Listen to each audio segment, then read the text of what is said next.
ये वीडियो आपके बहुत काम की है। क्यों है ये वीडियो आपके काम की? क्योंकि इस वीडियो में मैंने पूरा कवर किया है सैनॉप्सिस, इग्नो सैनॉप्सिस जो होगा उसका सीक्वेंस क्या होगा, इग्नो सैनॉप्सिस में आपको सीक्वेंस क्या रखने हैं, इग्नो सैनॉप्सिस में कौन कौन से फॉर्म चाहिए होते हैं, लाइक किस किस फॉर्म की रिक्वायरमेंट आपको पढ़ने वाली है जब आप सैनॉप्सिस सबमिट कर रहे होंगे, सैनॉप्सिस का सीक्वेंस क्या होगा, उसमें कौन कौन से फॉर्म लगेंगे, जो आपके कवर पेज होंगे, कवर पेज का लेआउट क्या होगा, ऐसे तमाम जानकारी एक कंप्लीट वीडियो होगी जिसमें आपको A to Z सारी इन्फॉर्मेशन मिल जाने वाली है। तो बिना देर के मैं शुरू कर रहा हूँ। आप मेरे स्क्रीन को देख पा रहे होंगे और सारी बातें समझ भी पा रहे होंगे। तो देखिए, जो इग्नू सैनॉप्सिस है, पहले सब समझिए सैनॉप्सिस है क्या। तो सैनॉप्सिस क्या है कि यूनिवर्सिटी को जब भी आप प्रोजेक्ट सबमिट करते हैं, जैसे आपका जो कोड है इग्नू BCA स्टूडेंट का जो कोड है BCSP 064 है, तो इस सब्जेक्ट में आप यूनिवर्सिटी को एक प्रोजेक्ट सबमिट करते हैं। तो प्रोजेक्ट सबमिट करते समय यूनिवर्सिटी ये कहती है कि ठीक है, आप प्रोजेक्ट बना रहे हैं, प्रोजेक्ट मतलब जो फाइनल कॉपी बनेगी, लेकिन उसके पहले आप मुझे प्रपोजल दो कि आप बनाने क्या चाह रहे हो। लाइक अगर कोई सॉफ्टवेयर बनती है तो परमिशन लिया जाता है ना, तो वैसे ये एक परमिशन आप ले रहे हैं एज ए अप्रूवल लेटर के फॉर्म में कि आप एक पार्टिकुलर सिस्टम बनाने जा रहे हैं, एक सॉफ्टवेयर बनाने जा रहे हैं, एक वेबसाइट बनाने जा रहे हैं, एक ऐप बनाने जा रहे हैं, जो भी आप बनाना चाहें, ठीक है ना। तो ये परमिशन लेने के लिए जो प्रोसेस होता है, जो रिक्वायर्ड कंटेंट होते हैं, उसे आप सिनॉप्सिस कहते हैं। तो इग्नो BCA प्रोग्राम में जो आपका सब्जेक्ट कोड है BCSP 064, इसमें जो सिनॉप्सिस की रिक्वायरमेंट होती है बहुत इंपॉर्टेंट है, और बिना प्रोजेक्ट किए कंप्लीट किए आपका ये डिग्री कंप्लीट हो ही नहीं सकती। तो सिनॉप्सिस में आपको ध्यान क्या रखने वाली बातें, तो सबसे पहली बात आपको याद रखनी कि जो उसके नंबर ऑफ पेजेस होंगे वो अप्रॉक्स 20 रखने हैं, ठीक है ना। थोड़ा कम थोड़ा ज़्यादा चलेगा, लेकिन इसके अप्रॉक्स में आपको रखना है एज पर द गाइडलाइन, ठीक है। और क्या होना चाहिए, तो जब भी आप सिनॉप्सिस बनाएंगे उसमें proper neat and clean cover page होना चाहिए। कवर पेज कैसा होता है, आप मेरे स्क्रीन को देख पा रहे होंगे, ये है आपका कवर पेज। अगर आपने ध्यान से देखा होगा तो ऊपर यूनिवर्सिटी का नाम है, चाहे आप किसी भी यूनिवर्सिटी के लिए कवर पेज बना रहे हो, ऑलमोस्ट सारी इन्फॉर्मेशन यही होती। जो आपके इग्नू के लिए कवर पेजेस हैं वो कुछ ऐसे होंगे, जिसमें ऊपर यूनिवर्सिटी का नाम आ जाएगा, यूनिवर्सिटी के लोगो आ जाएंगे, सिनॉप्सिस और सब्जेक्ट कोड आ जाएगा। तो सिनॉप्सिस और सब्जेक्ट कोड आपका BCSP 064 है। इसके बाद देखिए, मैंने यहाँ पे मेंशन कर दिया इंसर्ट योर टाइटल हियर। इस जगह पे आपको अपने प्रोजेक्ट का टाइटल रखना है, जो आने वाले में दिखाने वाला हूँ टाइटल कैसा होता है। एग्जाम्पल के लिए यहाँ मैंने एक सिनॉप्सिस रखा हुआ है आपको समझाने के लिए, और इसमें जो टाइटल ऑफ द प्रोजेक्ट है, मान लीजिए ये आपका टाइटल है, तो ये टाइटल को कॉपी करके एग्जैक्टली सेम टाइटल आपको यहाँ रखना है, इंसर्ट योर टाइटल हियर की जगह पे, ठीक है। इसके बाद स्टूडेंट के बेसिक डिटेल होने चाहिए। बेसिक डिटेल इतना होना चाहिए कि अगर यूनिवर्सिटी आपको कांटेक्ट करना चाहे तो इजीली कर सके। तो क्या क्या है स्टूडेंट की इन्फॉर्मेशन में, स्टूडेंट नेम होना चाहिए, आपका इनरोलमेंट नंबर मस्ट है, इनरोलमेंट नंबर होना चाहिए, आपके जो रीजनल सेंटर कोड है वो होना चाहिए, स्टडी सेंटर कोड है वो होना चाहिए, आप किस सब्जेक्ट के स्टूडेंट हैं, आपका सब्जेक्ट कोड क्या है ये होना चाहिए। यूनिवर्सिटी अगर आपको कांटेक्ट करना चाहे तो आपके मोबाइल नंबर चाहिए होंगे, ईमेल आईडी चाहिए होगा, और साथ में एड्रेस भी चाहिए होगा। हालांकि आपके कुछ रजिस्ट्रेशन डिटेल ऑलरेडी यूनिवर्सिटी के पास हैं, फिर भी आपको अपने फॉर्म में ये सारी चीज़ें रखनी है। कई बार क्या होता है कि आप अगर अपना रिजल्ट सेंटर चेंज कर लेते हैं, स्टडी सेंटर चेंज कर लेते हैं, एड्रेस चेंज हो जाता है, तो मिसकम्युनिकेट हो जाता है। यूनिवर्सिटी आपको टाइमली वो जो लेटर या मेल करना चाहती है वो कर नहीं पाती है, या कर भी देती है वो रीच होता नहीं आपको। इन सारी बातों को ध्यान में रखते हुए ये वाले जो इन्फॉर्मेशन है बिल्कुल करेक्टली आपको देने हैं यूनिवर्सिटी को, ठीक है। यहाँ तक क्लियर है ना। इसके बाद लिखा हुआ है insert guide detail. That means cover page में आपके नाम और आपके गाइड के नाम होने चाहिए। गाइड कौन होता है, सुपरवाइजर बेसिकली। तो गाइड यूनिवर्सिटी की गाइडलाइन के अकॉर्डिंग ऐसे पर्सन होने चाहिए जिन्होंने आपके प्रोग्राम में, मतलब कंप्यूटर साइंस फील्ड में, या तो MCA किया हो, या तो BTech किया हो, या MPhil किया हो, या PhD किया हो, ठीक है। वो पर्सन आपके गाइड हो सकते हैं। उनके पास मिनिमम 4 इयर्स का एक्सपीरियंस होना चाहिए।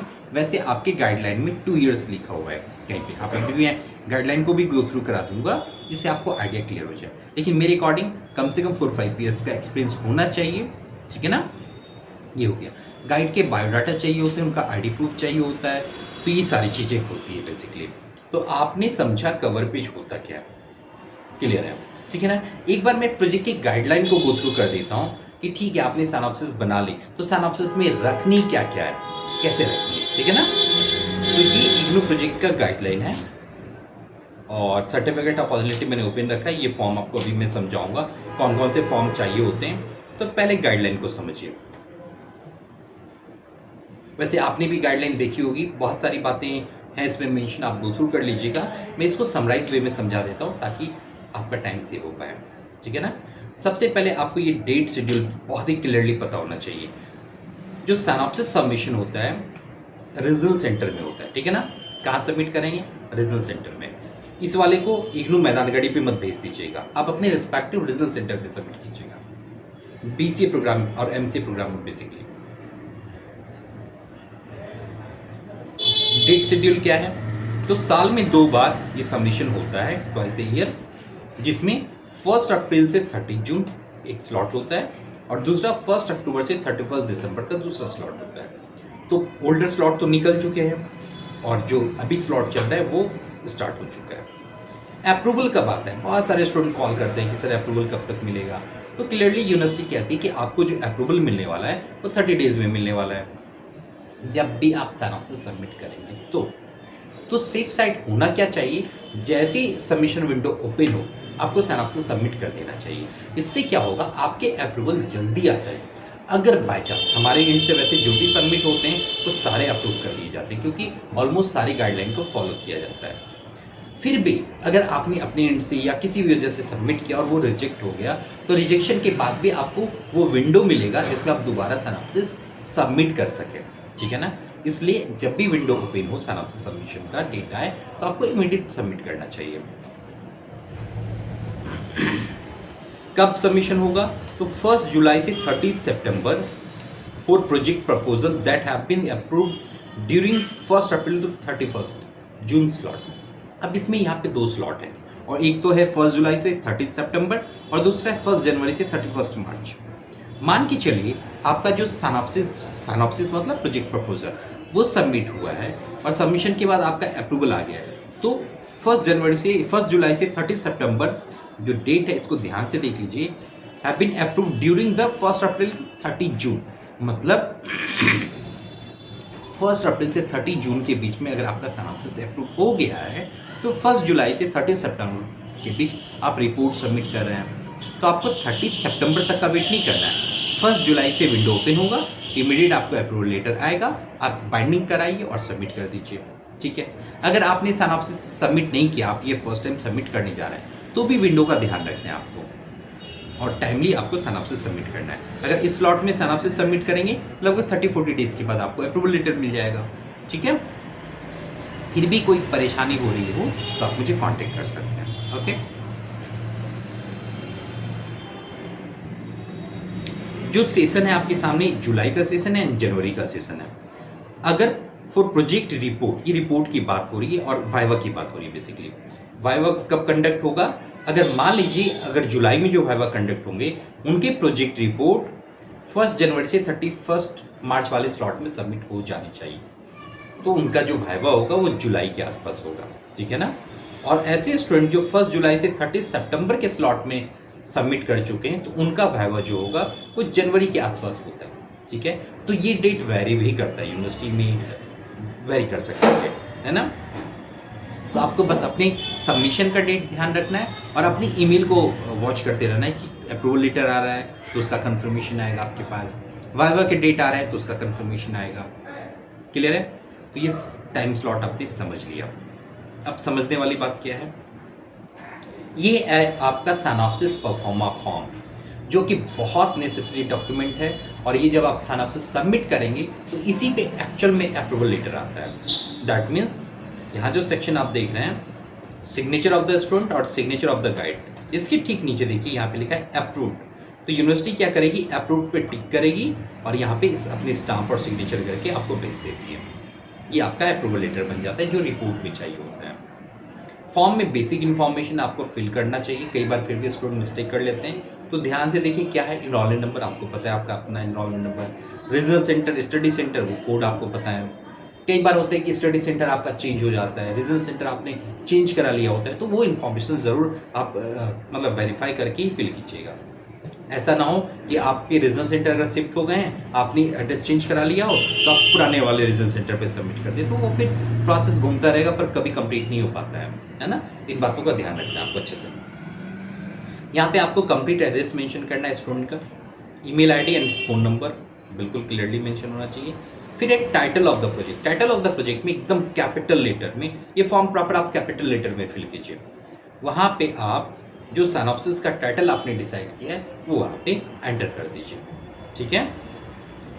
Name of the project guide, name आएगा, गाइड के डेजिग्नेशन आ जाएंगे, एड्रेस आ जाएगा गाइड का, और गाइड की क्वालिफिकेशन क्या है, लाइक उन्होंने पीएचडी किया है, एमटेक किया है, बीटेक किया है, एमसी किया है, या कोई और डिग्री होल्ड करते हैं। ये सारी डिग्री कंप्यूटर साइंस में ही होंगे तभी वो वैलिड है। एक साथ एक गाइड इस 8 स्टूडेंट को गाइड कर सकते हैं। मीन्स क्या हुआ इसका मतलब, अगर आप किसी गाइड के साइन लेते हैं तो एक गाइड सिर्फ 8 स्टूडेंट को साइन देंगे।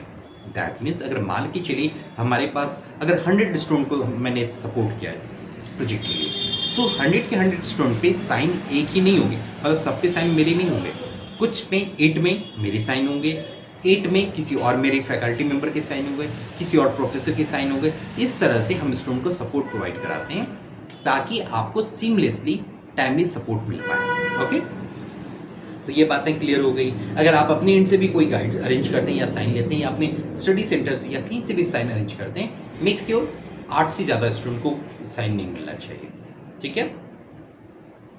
Software use for this project, software use for this project का मतलब क्या है, इसमें आपको बेसिकली जिस भी सॉफ्टवेयर को आप डेवलप कर रहे हैं, जो भी वेबसाइट बना रहे हैं, जो भी वेब एप्लीकेशन बना रहे हैं, उसके सॉफ्टवेयर्स लिखनी चाहिए।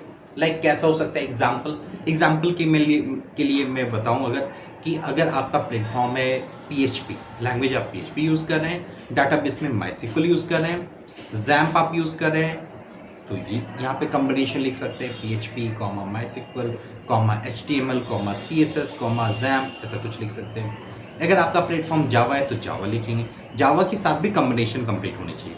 जावा हो गया, अगर आप MySQL यूज़ करें तो वो आप मेंशन कीजिए वहाँ पे, नेटबीन्स यूज़ करें तो वो मेंशन कीजिए।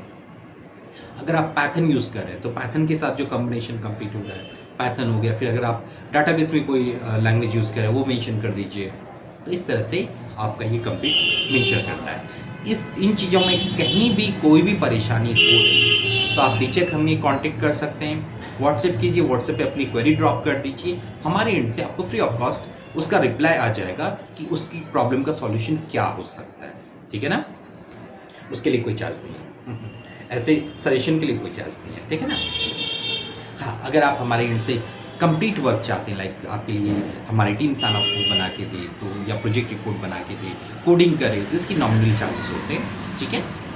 और आगे समझिए,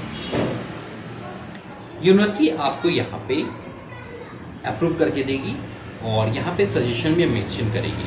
अगर आपके साइनॉप्सिस में कुछ मिस्टेक्स हैं, अगर लगता है कि कुछ इम्प्रूवमेंट की ज़रूरत है, तो सजेशन में मेंशन कर दी जाएगी यूनिवर्सिटी के एंड से। ओके, तो ये आपने साइनॉप्सिस परफॉर्मेंस समझ लिया। आपकी गाइडलाइन में लिखा है 12 से 15 पेजेस होने चाहिए, लेकिन मैक्सिमम केसेस में सजेशन है कि जितनी कंटेंट इन्होंने दिए हैं उतने आपको लिखने हैं। प्रॉपर अगर आप लिखेंगे तो कम से कम 20 पेज हो जाएंगे और ये एक्सेप्टेबल है, ठीक है। टॉपिक टू टॉपिक वेरी करेगा, कई बार 30 पेजेस भी हो सकते हैं। अगर आपके कंटेंट अच्छे हैं, टॉपिक अच्छे हैं, तो वो अप्रूव हो जाएगा। ओके, यहाँ पे लिखा हुआ है perform for approval project proposal duly filled by signed both student and the project guide. ये आपने समझ लिया, स्टूडेंट की भी सिग्नेचर होनी चाहिए, गाइड की भी होनी चाहिए। बायोडाटा गाइड का होना चाहिए, सिग्नेचर होना चाहिए, करेक्ट है। साइनॉप्सिस पेजेस समझ में आ गए। सेल्फ अटेस्टेड इनवेलप होना चाहिए, ये यहाँ पे क्यों मेंशन है। तो पहले क्या हुआ करता था, अभी इनवेलप की ज़रूरत नहीं पड़ती है, अगर आप लगाना चाहें तो लगा सकते हैं, पर अब ज़रूरत नहीं पड़ती क्योंकि कंफर्मेशन यूनिवर्सिटी मेल पे देती है। पहले क्या होता था, जब आप मेल कम यूज़ करते थे तो उस समय यूनिवर्सिटी का जो अप्रूवल लेटर आता था इनवेलप के थ्रू आता था, मतलब स्पीड पोस्ट डाक के थ्रू आता था।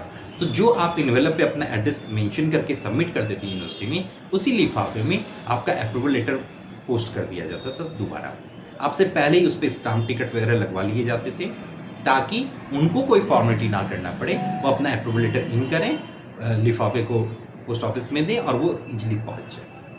उन पे फाइनेंस का भी कोई खर्च नहीं आएगा और डाक टिकट एड्रेस वगैरह सब तो आपने लगा ही दिए थे, ठीक है ना।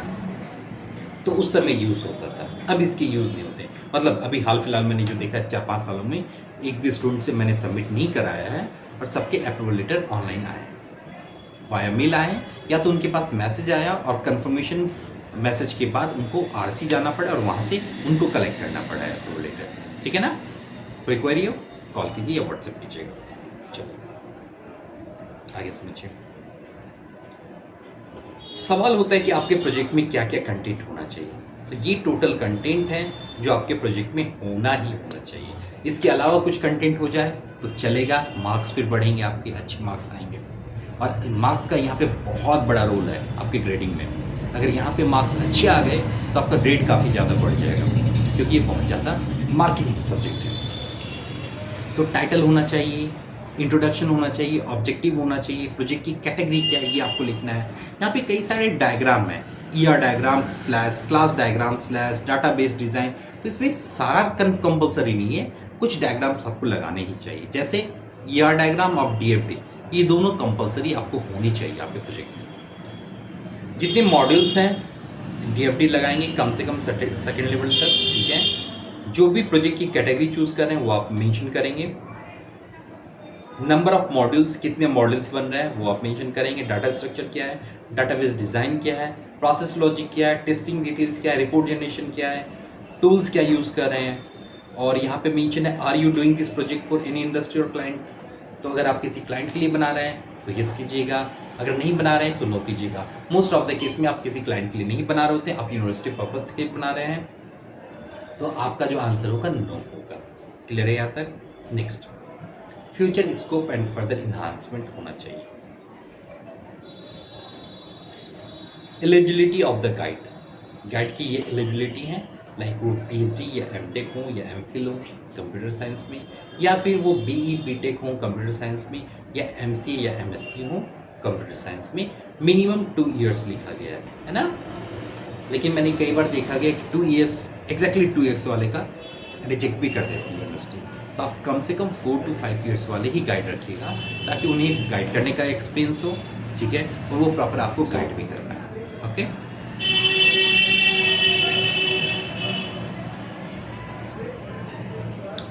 अब समझना है आपको सीक्वेंस। यहाँ तक बातें समझ में आ गई।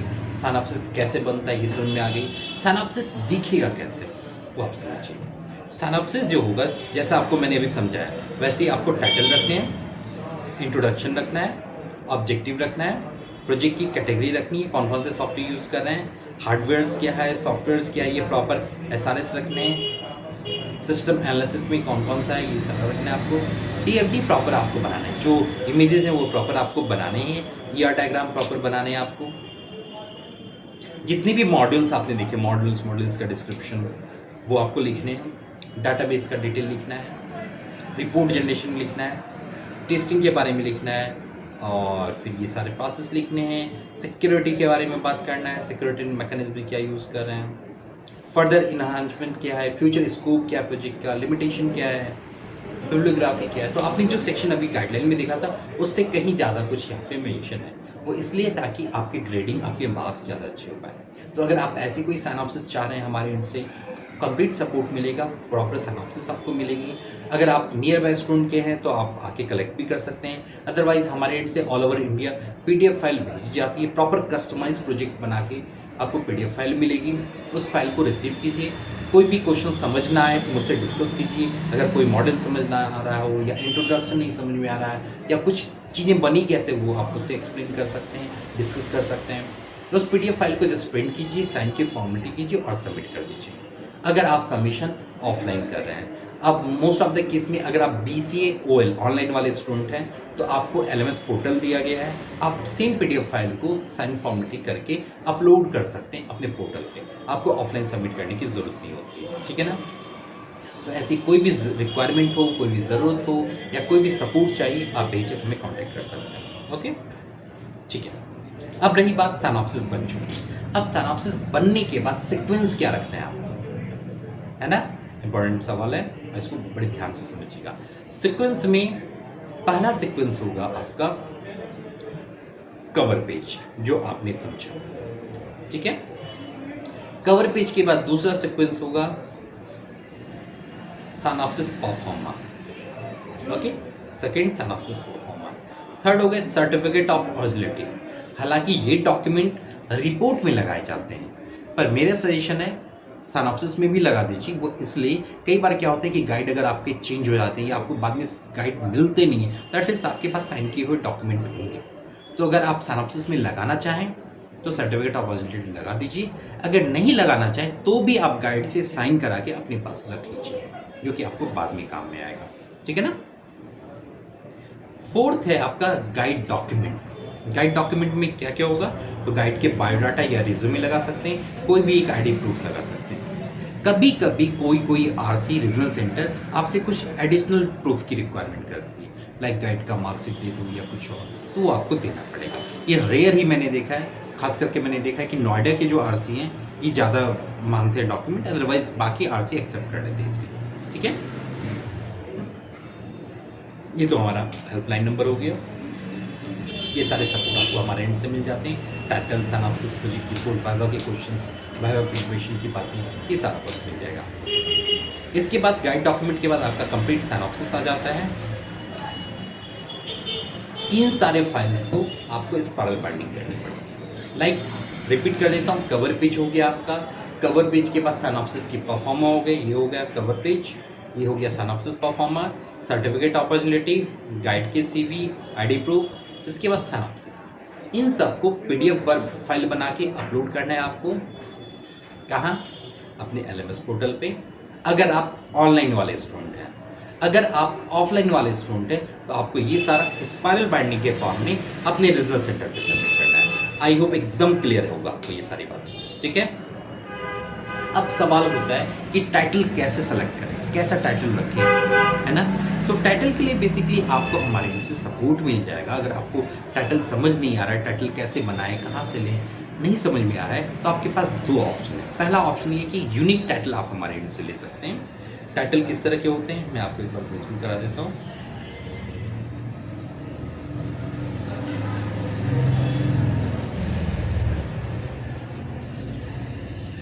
टाइटल कुछ ऐसा हो सकता है, ऑनलाइन कोर्स मैनेजमेंट सिस्टम हो सकता है, वर्चुअल क्लासरूम हो सकता है, ऑनलाइन सर्टिफाइड जनरेटर हो सकता है, एलएमएस पोर्टल हो सकता है, multi vendor, n number of topic है।